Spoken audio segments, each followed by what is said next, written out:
Hello, everyone. Welcome to my YouTube channel. If this is your first time tuning in, welcome. My name is Adrielle, and I'm currently narrating a story of my life dating back from January 2016. In the previous episode, I talked about the month of July 2020, and basically in that month, Ruth's apartment flooded, and so I had to move in with Esther.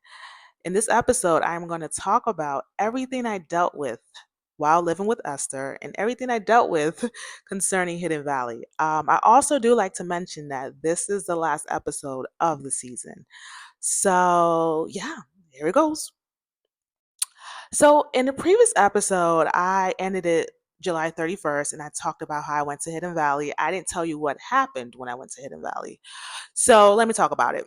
July 31st, I had spent my first day, basically with Esther in her apartment. I went to Hidden Valley to figure out what was going on with my application, right? So I get there and I meet a leasing consultant. I tell him, like, hey, my name is Adrielle. I applied for a unit and I got denied. And I basically just want to know what happened to my application, right?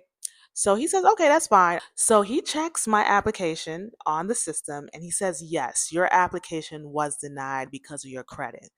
Now, a little backstory and something I forgot to mention when I was living with Ruth. But by the time by the time I was living with Ruth, my credit score was bad, right? And that was part of the reason why I was sad a lot about what I was going through because my credit was bad and I knew because of my credit being bad there's certain things I couldn't do. So, back when I was living in Douglas, y'all, my credit score was 670. Yeah, when I moved in, that was my credit score, 670. Back when I was living in Jersey, my credit score was 759. So I remember there would be times when I was living in Ruth's apartment, I'm telling God, like, God, my credit score is it's bad. Like I know now at this point I didn't know what it was. I think the last time I checked was November and it was in the 500s. So I'm like, Lord, please, like, give me a job. I need to, get my credit score up. I need to do things. And I remember just that being one of the reasons why I wanted to get a job so bad and just get out of my situation was because of my credit. Okay. So fast forward to July 31st, 2020. He says my credit was bad and he says my credit score. My credit score was 479, y'all. Yep, it was terrible. Now, I wasn't surprised. Like I said, I knew my credit score was going to be bad. But here's the thing. Here's where things kind of got iffy. Whatever he was saying to me, it was going in one ear and out the other. And the reason why that was happening was because I was under so much stress because I just felt like I had to bring everything together. I had to leave Ruth's apartment. I had to leave Esther's place. Like I had to have my own place. I had to have my own job. I had to have my own money. And I just felt like everything that was happening around me was disrupting that. Right. So I was under so much stress. So when he told me my credit score was bad and it was a 479, and that was why I was denied, I interpreted that as me and my dad, we both had a poor credit score, and that was why I was denied. So, my dad being my co signer, I thought, I was under the assumption that they will go off of his credit score. So, for the fact that I got denied because of the credit, I'm like, okay, yeah, we both have terrible credit. That's why I got denied, right? Now, mind you, I knew for a fact that my dad did not have terrible credit. He was my co signer back in Douglas. So, I couldn't understand why I actually got denied too. So, I'm like, okay, the credit score is terrible. I remember him saying this. Now looking back, I remember him saying this that, hey, try applying as a co applicant. But like I said, whatever he was saying was going in one ear and out the other because I was under so much stress. So I remember saying, hey, I will just apply for another unit. And he said, yeah, try applying as a co applicant. It went over my head. Anyways, I get into my car and I'm just so stressed out. I'm like, oh my goodness, my dad has terrible credit. I have terrible credit, which was not the case. I called my mom and I tell her that, mom, I got denied because of the credit. Like, daddy's credit is bad. And my mom's like, daddy's credit is not bad. I'm like, that's what I thought too. Like, I know he has good credit. So she was like, "What are you gonna do?" I'm like, "You know what? I'm just gonna ask my uncle to be my co-signer, right?" So I remember calling my dad and telling him I got denied for the apartment, and I said it was because of a credit, and he said, "I don't have bad credit," and he actually told me his credit score, and I said, "Daddy, I know you don't have bad credit, but I got denied." So I said, I'll figure it out, right? Now I didn't tell him I was going to ask my uncle to be my co-signer, but I said I'll figure it out. So that was that. I was so stressed out. That was what happened on July 31st. So now we can really get into August. August 1st, 2020. I applied for a different unit. Now, this unit I applied for was actually the unit I was really looking into back when I was living in Ruth's apartment. The unit I applied to initially in July was a whole different unit. So I applied to that unit. We're gonna call this unit or this apartment, we're gonna call this apartment 16, apartment 16, right? So I applied to apartment 16. The other apartment was apartment 400. Let's just say that's 400, right? So I applied to apartment 16, and I'm like, you know what? I'm glad I eventually went with 16 because that was the unit I was, having my eye on. And it came with the amenities that the other unit didn't have. So I applied to apartment 16. I contact my uncle. I tell him the whole thing, and he says, "Okay, I will be your co-signer." This was happening between August 1st and August 2nd. August 3rd, on that day, my uncle applied. He contacted me and said, "Hey, I sent in my application. I already sent in my application." So I said, "Okay, good." So everything should be a done deal by the 8th or the 9th. It really shouldn't take that long. I remember telling my mom that, "Hey, mom, I got in touch with, uncle, and he applied, and she wanted to know more about the unit." So I told her the unit. I said, "Hey, it's on this floor, it's on this, it's on that." And she was like, "Oh no, I don't like that. Oh no, I don't like that. You should have consulted me." And I'm like, "Consulted you? Like, since when was that a thing?" I love my mom. But I'm like, no, I didn't say that to her face. I didn't say that. But I'm like, consult you. Like, I'm a grown woman. I can choose the apartment I want to choose. But I didn't say that to my mom. I love her. I love you, mommy. Um, but I'm like, Mom, this is the apartment I chose. Like, she was like, I don't like it. I don't like the floor that's on. I don't like it. I don't like it that it's on that floor. You should have told me.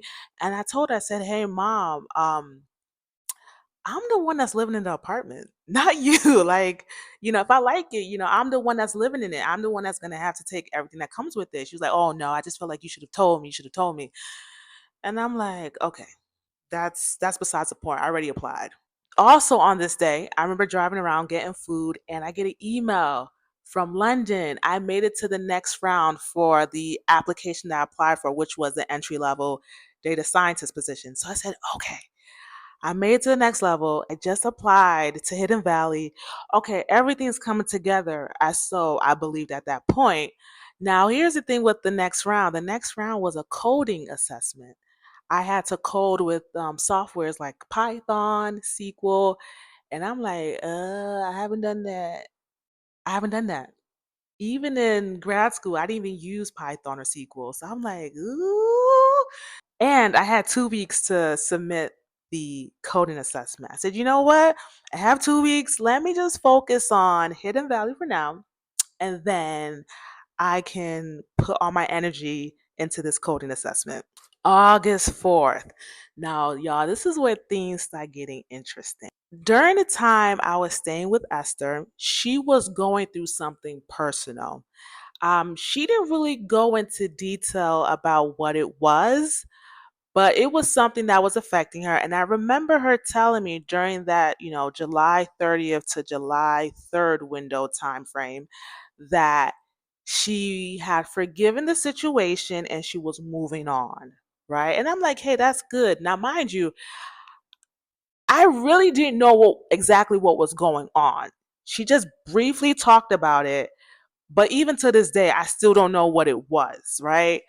So, and I need to say that because that situation plays a part in my stay with Esther. So it's August 4th. I'm in the apartment trying to look at the situation with Hidden Valley. I'm like, okay, all the applications went out by the 3rd. By the 6th, I should hear back whether I got approved or not, right? So I'm in the apartment and Esther's in the living room. I'm in the living room and she says, "Hey, Adria, I need to talk to you. I just want to see like your whole job search situation. Like, what's going on? Have you been able to get a job? Any updates?" And I say to her, I'm like, "Hey, no, like I haven't gotten a job."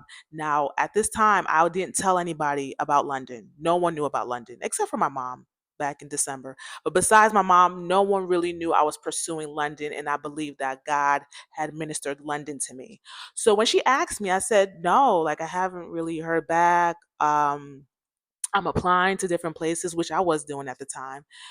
And then she said, "Well, have you tried looking at jobs at other states, or is it just Georgia you're applying to?" And I said, "Well, I'm only applying to jobs in Georgia." She says, "Well, I think you should apply, in other states, like you might get a job." Then I say, no, like God wants me to stay in Georgia." Then that's when she says, "Well, if God wants you to stay in Georgia, He should give you a job." Now, that was something that Ruth also said to me when I was living with her. So she said, "Yeah, if God wants you to stay in Georgia, like He would have given you a job. He would have done that. Like, really consider looking out of state. Like, there's jobs in Texas. There's jobs in other states. Like, really consider out of state. Don't just narrow your job search to Georgia. And if God wants to keep you in Georgia, He can send you out of state and then bring you back." And then, but here's the thing, y'all. Here's the thing. As she is saying this, I remember just being overwhelmed by my situation. And then she says to me, she says, "Why does God want you in Georgia?"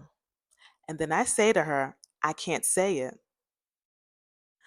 Then she just starts talking, "Well, I think you should really consider, getting a job out of state." And the apartment situation came up too. She's like, "Hey, the apartment, like, are you sure you want to get an apartment by yourself? You don't have a job. I think you should rent a room."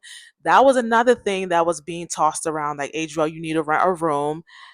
And as she was just saying it, I became overwhelmed with my situation. I just thought about, man, I haven't gotten approved from Hidden Valley. I haven't secured the job with London. I don't have a home. I don't have money. I just started crying, y'all. Started crying. And yeah, I just started crying. Now, here is a thing that I felt like should have been a red flag at the time, but that's neither here nor there.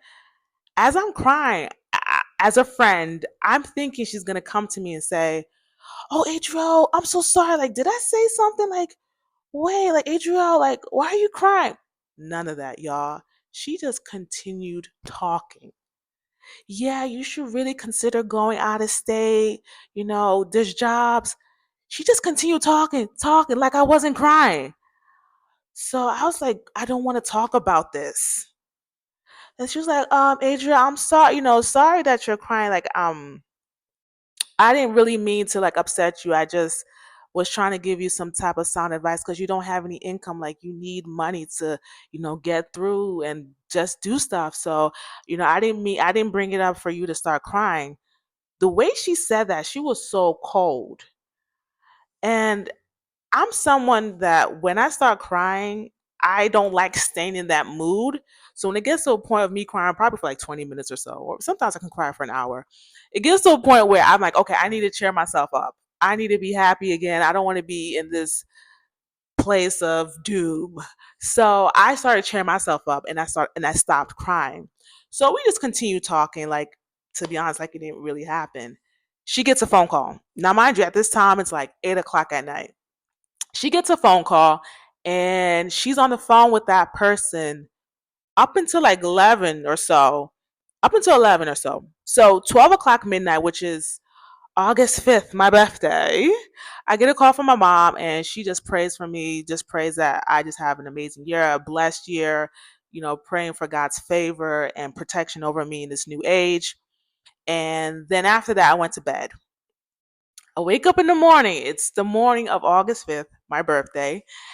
And I'm just like excited, like, yeah, I'm 27 years old. I'm like, oh my goodness, I am pushing 30. I feel like when you get to the sevens, that's when you're like, okay, I'm really pushing 30. I'm really pushing 40. At 25, I didn't feel that. So at this point, I'm like, man, I'm really pushing 30. I really need to get my life together. So I remember just waking up, going through messages, going through phone calls, people wishing me happy birthday. I'm in Ruth's bedroom. I was sleeping on a twin size bed on the floor.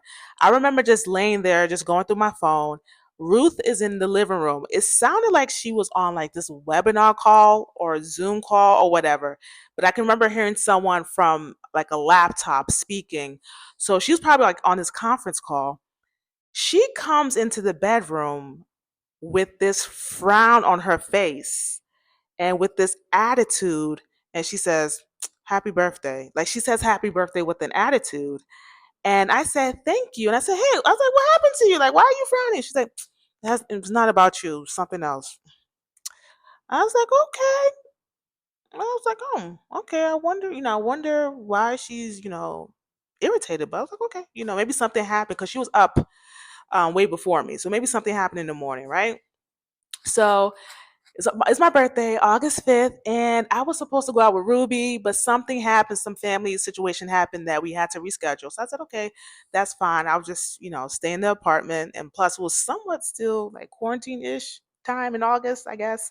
So I remember just being in the apartment, and Ruth was just cold to me. Ruth was so cold and I couldn't understand why. I get a call from Ruth, which wishing me happy birthday, and she says, "Hey, is Esther taking you out? Is Esther doing anything?" I'm like, "No." She's like, "Esther's not taking you out?" I'm like, "No." Now, mind you, I wasn't expecting Esther to take me out. I had already planned to go out with Ruby, but because of what happened in her situation, I couldn't go out. But it was weird that yeah, but it was so weird that Esther was so cold to me in her apartment. Like the only time we spoke was when she wished me happy birthday, basically. So I observed that and I was like, okay, whatever she's going through, is just whatever. Nighttime, I remember seeing her roommate in the apartment and we just had a little chat.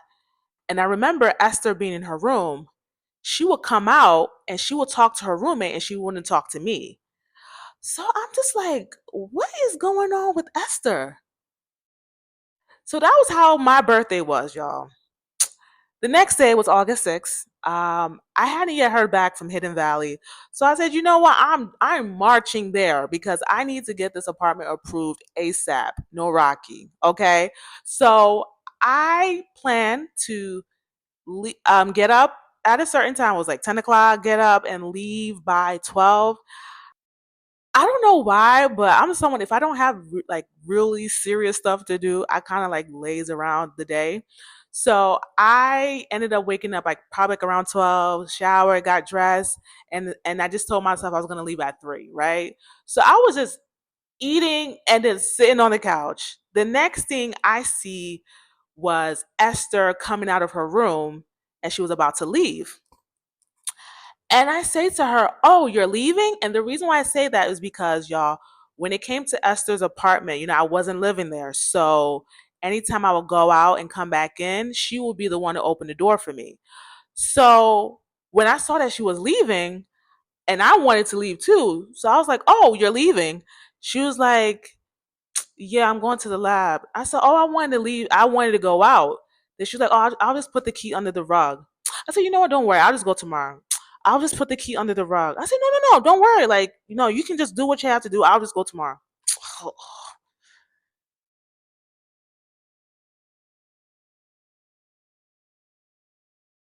I'm like, yo, what is going on? Why is Esther so spicy to me? So during the time that Esther was away, Esther's roommate wasn't in the apartment too either. She was someone who worked a lot and she was also going to school at the same time. So she wasn't in the apartment like that. So I'm the only one in the apartment and I'm thinking to myself, I said, this feels like deja vu. I'm like, I feel like I've seen this before. I'm like, this has happened before. Then I remembered the Melissa situation. I'm like, yo, this feels like the Melissa situation all over again. Same thing, different person. I'm like, but what's going on? So I go to my phone and I start doing research about I started doing research, and I remember doing research about the enemy using people to come against other people, right? And I came across this verse, and this is a verse I've read before. And this is the verse. It's actually Ephesians 4, I'm going to start from verse 20. I'm going to start from verse 26. It says, "In your anger, do not sin. Do not let the sun go down while you are still angry." Verse 27. "And do not give the devil a foothold." And so I came across that verse in the article I was reading. And the writer of the article said that one of the ways a person can give the devil a foothold is unforgiveness. So when I read that, I immediately knew that whatever she was going through when I first moved in with her, that she said she had forgiven the situation and she was moving on. I was like, nah, she didn't forgive the situation. Mm-mm. I said, she has given the devil a foothold. That is why she's acting very spicy to me, right? I said, that's the reason why, because y'all, it didn't make sense. The last interaction we had was us talking about the whole job thing, and then she got a phone call from her friend, and then on my morning of my birthday, she's just, being mean. So I was like, okay, the devil's using her to get at me. I'm like, okay, no, no, no, no, no. I'm not going to fall for it. Then that's when it dawned onto me. I'm like, okay, now I know why I'm at Esther's apartment. God is using Esther to test me. Now, if you remember back in Melissa's apartment, I was turning up, right? I was turning up when Melissa was acting funny to me. When I was living with Ruth, Ruth was acting funny, but I didn't turn up. God was basically using Esther to test me. I said, okay, you know what? God, I'm going to pass this test. And I felt like it was important for me to pass the test in order for me to move on to Hidden Valley. And it really made sense because at this point, y'all, Hidden Valley was really giving me the runaround. I remember after the third calling, trying to get updates about the application. And I remember the leasing consultant that had, took over my application. She told me that she'll call me at 11 o'clock. I think that was on the 5th or the 4th. 11 o'clock came, I got no call. 12 o'clock, I called, and she told me that she never said she'll call me. So I'm really getting pissed with Hidden Valley. That was why I wanted to go there on the 6th. Because I'm like, these people are just giving me the runaround, and y'all playing with me. So I understood why I hadn't yet gotten approved and why they were moving slow, because God was using Esther to test me. Like, hey, she's being mean to you. Are you going to turn up? Are you going to allow her to provoke you? I said, okay, you know what? Whatever she throws my way, I'm just going to be cool, calm, and collected. And plus, this is not my apartment, so I can't be turning up like that. So I said to myself, I'm going to be cool, calm, collected, and I just need to push through, endure whatever meanness and that she's throwing my way, and I need to get to Hidden Valley. The night of August 6th. Was it the night of August 6th or August 7th, y'all? Y'all, I remember being in the apartment in the living room, sitting down. It was late at night, probably like 10 o'clock at night. There was only one light that was on. It was the kitchen light. And I was sitting in the living room on my laptop. Esther comes out of her room. She goes into the fridge. She comes back. On her way back, y'all, she turns off the light and goes into her room. I was sitting in utter darkness. Whereas when I first came into her apartment, she would always ask me, "Hey, Adrian, are you still using this light? Hey, do you need it? Are you okay?" Nah. When she was leaving the kitchen, y'all, she turned off that light, knowing very well that I was gonna be sitting in darkness. I said, "You know what, Adrian, just hold it. Hold it. Just hold it."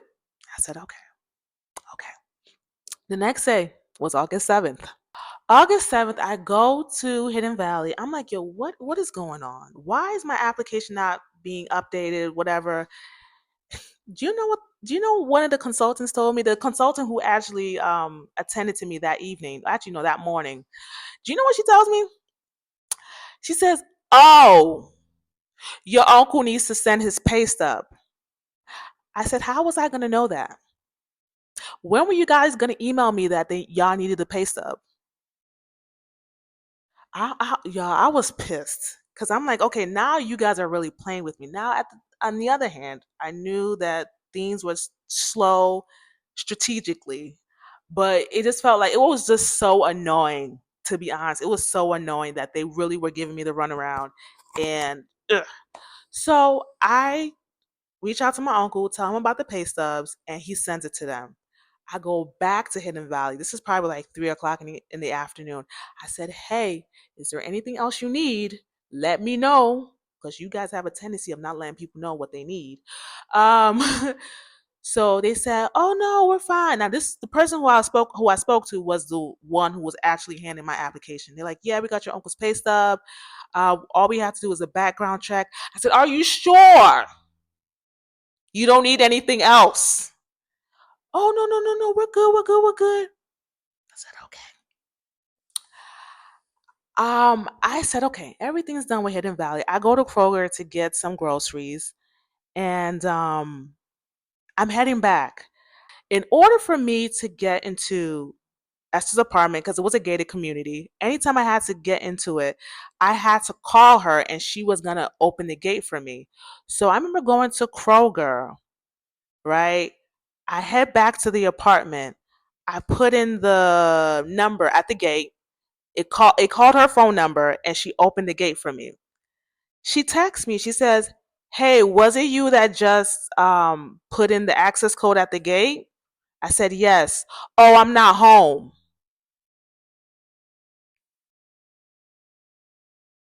I said, "Okay." I said, "I'll just wait for you." I was like, "Okay, whew, I like this girl." So I'm at the parking lot. I get an email from Hidden Valley to sign some documents. I'm trying to sign it on my phone, and my phone is just buffering. So I said, "You know what? I'm going back."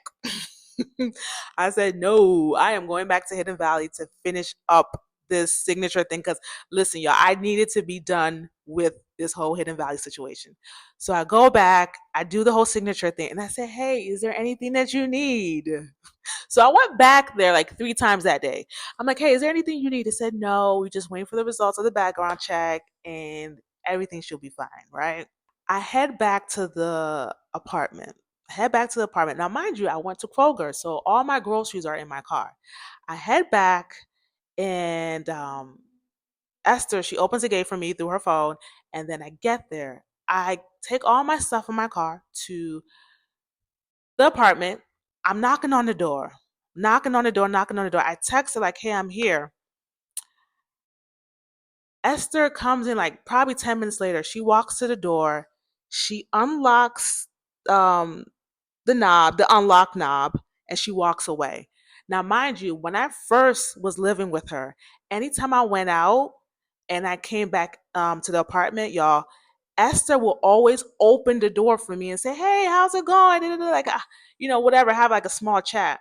This time around, no. She would unlock the door and walk away. So then I would have to open the door and then go inside. I'm like, okay, she really wants to be petty. She really wants to be mean. Like I said, I'm going past this test because I need to get to Hidden Valley. I'm so tired of all of y'all girls that I'm living with. I need to get to Hidden Valley. So I was just taking everything in basically at that point. August 8th, and I believe that was a Saturday. Let me check. Yeah, it was a Saturday. August 8th, I wake up to an email from Hidden Valley that I got approved, y'all. Yay! But here's the catch. My security deposit was 2 times the rent. And I'm like, what? Now, mind you, the money I had at that time was from the 9,000 and some change from the PUA. So I had to pay 2 times the rent plus all the other fees, all this admin fee, this fee, that fee. Everything was 3,500. At that point, y'all, I had 6,000 and some change. And the reason why I had 6,000 and some change was because I was trying to pay off all my bills with my credit card bills and stuff like that. So I'm like, oh my goodness, that's basically almost half of what I have at that point.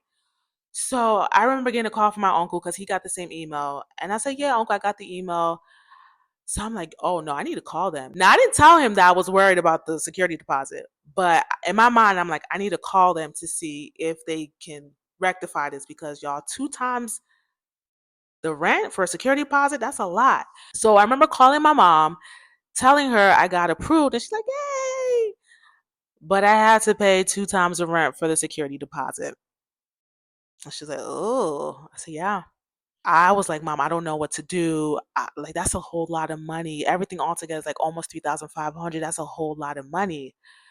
My mom says, I didn't want to say this. I'm like, Mom, just say it, right? I don't think you're ready to have your own apartment.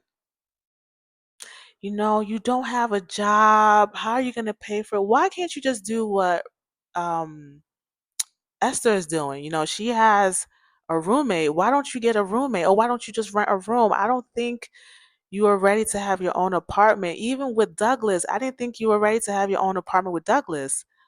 So now I'm looking at my mom. I'm like, Mommy, weren't you not the one who encouraged me to move into Douglas? Why is it all of a sudden that, oh, you feel like I'm not ready to have my own apartment, but you never said this to me?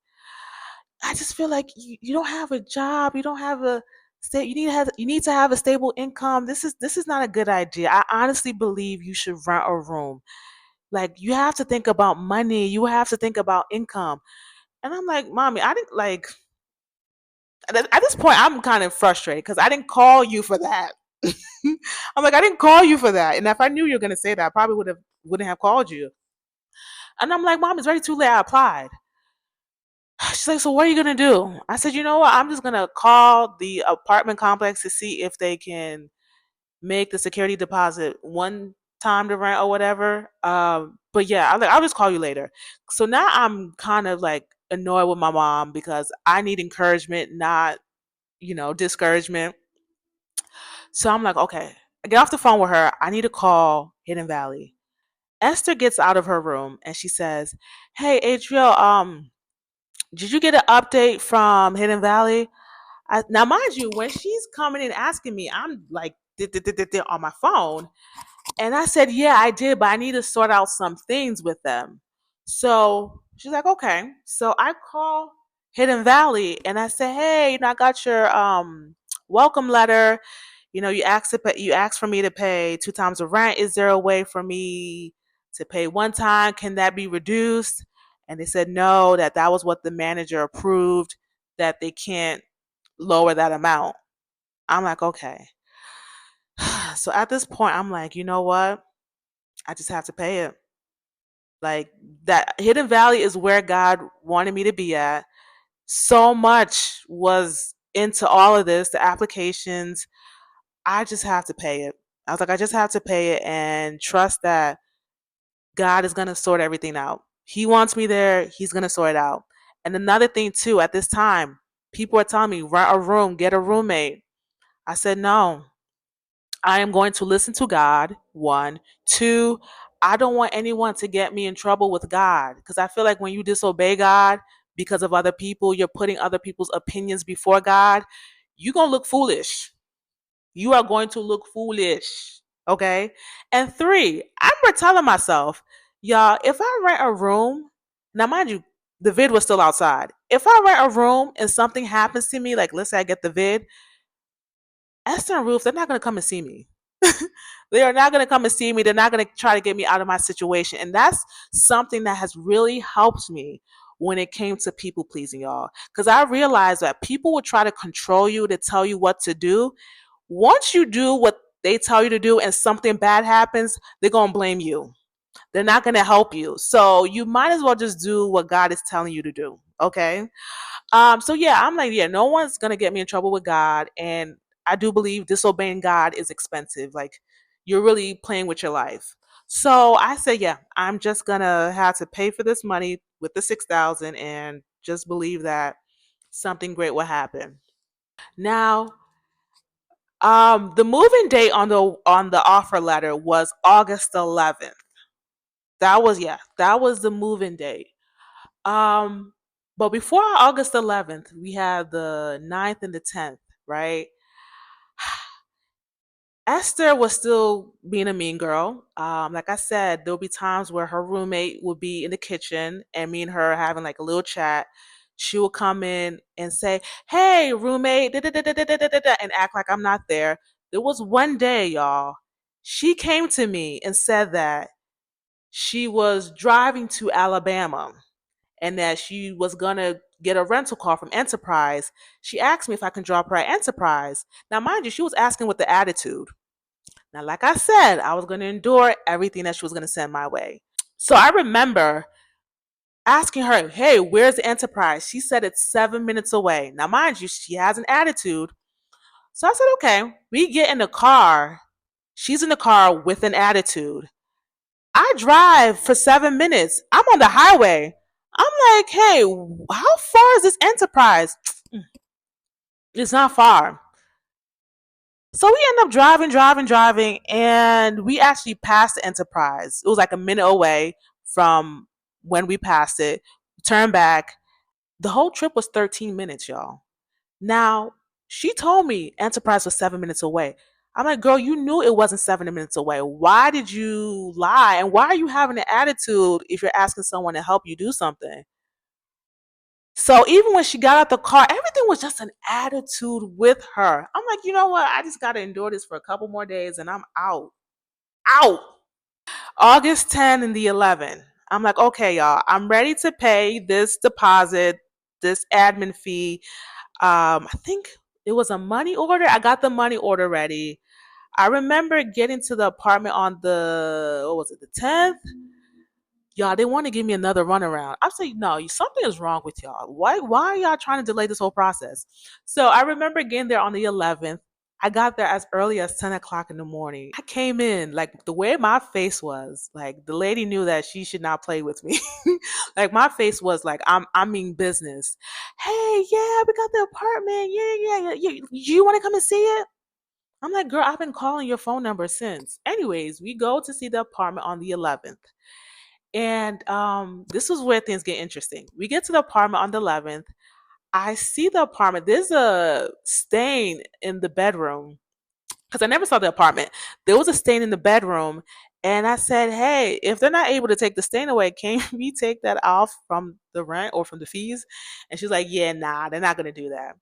So I was like, "Okay, this apartment is nice." And then I don't know where the conversation got to this place, but the whole application and approval thing came up. And this is what she says to me. She says, honestly, you weren't supposed to be approved for the apartment.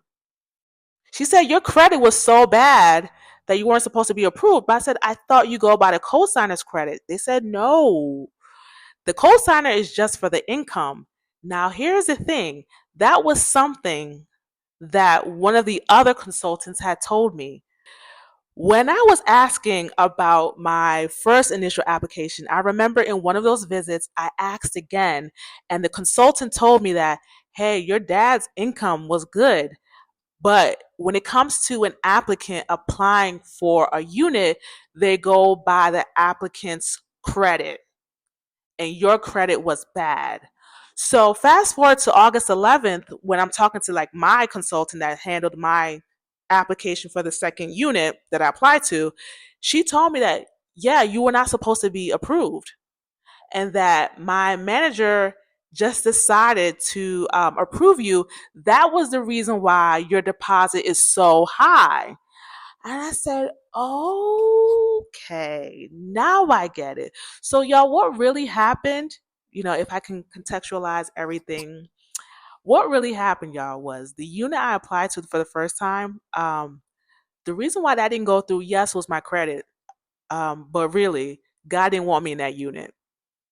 God didn't want me in that unit. God wanted me in unit 16. And later on in this story, I'm going to tell you why God wanted me in unit 16. And that will open my eyes to knowing more about God. That just because God wants you to do something, that doesn't mean he just wants you to do it without, just do it. No, God is very strategic. If God wants you in a place, there's a particular person he wants you to encounter. There's a particular apartment he wants you to stay in. There's a particular thing he wants you to do. Like everything is meticulous with God and everything is strategic. So the reason why I didn't get approved with the first apartment, which is apartment 400, was because God didn't want me in that apartment. It wasn't because of the credit. It wasn't because of my dad, because I ended up getting approved for apartment 16 with my bad credit. So God didn't want me in that unit. God wanted me in unit 16. And like I said, later on in the story, I find out why God wanted me in unit 16. So I say that to say that God is very strategic and very meticulous. So he's like, yeah, you weren't supposed to be approved, and that the manager just decided to approve you, and that was the reason why your security deposit was so high. So I was like, okay. So she's like, you know what? I can actually give you the keys to the apartment right now. I said, no. I said, no. Let them finish this thing, because I know how y'all be. Now, I didn't say that to her face. I said, no, I don't want the keys right now. Let them finish the stain, let them finish everything. I said, let me move in on the 14th. Let me move in August 14th. And yeah, so let me give y'all a couple of days to figure out this thing, figure out everything. Because if I say I want to move in now, y'all gonna give me another runaround. Yeah, that was what happened. And yeah, August 14. August 14, y'all. It's moving day. Yeah, yeah, yeah. So that morning I just packed up all my stuff, and in my mind I'm like, yo, I passed the test. I passed the test. I still wasn't mean girl. I wasn't provoked. I didn't retaliate. I just took everything in. So I was packing stuff from the kitchen that I had, like my seasonings and all those other stuff or whatever. Esther comes out of her bedroom and says, "Oh, Adrielle, I'm sorry that I couldn't help you, move. Like, I'm happy that you got your new place." Now, her demeanor is not rude. Her demeanor is not mean. Her demeanor is not, you know, attitude is more softer. So I'm like, it's interesting that now that I'm leaving, she's kind of softer now. So I was like, oh no, that's fine. She was like, definitely I'll come and stop by if you need help or whatever. I was like, okay, that's fine, packed up all my stuff, got into the car. I said, thank you, Jesus. Cause y'all, I wanted to leave that place. I did not like my treatment from Esther at all. I was like, thank God. Oh, so I moved to Hidden Valley, went to the leasing office, signed all the documents. They gave me the key. I'm like, yes, I got the apartment. So I am going to stop the episode right there. Really the season, basically. So yeah, I'm gonna stop the episode right there because I'm at 51 minutes and this episode is gonna be super long. So that is the end of season 3, The Wilderness. The title of season 4 would be The Wilderness Part 2. Yeah, y'all. I was still very much in the wilderness when I got into Hidden Valley. And yeah, it was bad. Like everything I went through from 2019 up until that point, August 2020, that was nothing. Now I'm gonna repeat, that was nothing compared to what I went through in the wilderness part 2. Like I went through some scary, traumatic stuff to the point where, I had mental breakdowns, I had suicidal thoughts. I went through a lot to the point where I questioned everything. I questioned everything. I questioned Brandon. Do I even still want to be married to him? If that's the case, like Lord, I don't know if I want this anymore. I went through a lot. I went through hell in Hidden Valley. I went through a lot, y'all. Oh my goodness. I went through a lot. But I'm going to talk about it in the next season. Like I said, the next season, the title is The Wilderness Part 2. And that's when things get really, really grimy and dirty. And the suffering is just intense. Yeah. So if you like and like this story, please comment, like, share, subscribe. Also click the notification bell so that you can be notified anytime I upload a new episode. So until then,